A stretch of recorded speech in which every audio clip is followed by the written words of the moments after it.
ខ្ញុំសូមជម្រាបជូនដំណឹងដល់ក្រុមយុវជនទីមងវត្តមង្គលវ័នហើយវត្តកណ្ដាលទាំងអស់គ្នាឲ្យបានជ្រាបជាដំណឹងថាយើងធ្វើការប្រជុំរៀងរាល់ថ្ងៃអាទិត្យមុនពេលដែលយើងចេញដង្ហែជាផ្លូវការអាហ្នឹងយើងប្រជុំធម្មតា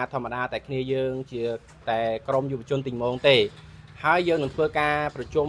ធំមួយជាមួយនឹងព្រះគ្រូចៅតិកាគណៈកម្មការអាចារ្យវត្ត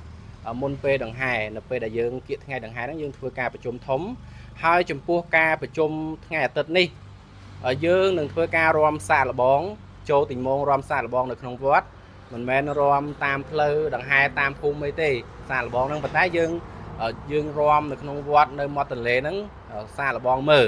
អញ្ចឹងសូមក្រុមយុវជនទីមងទាំងអស់កុំអវត្តមានក្រុមណាមួយអសោះ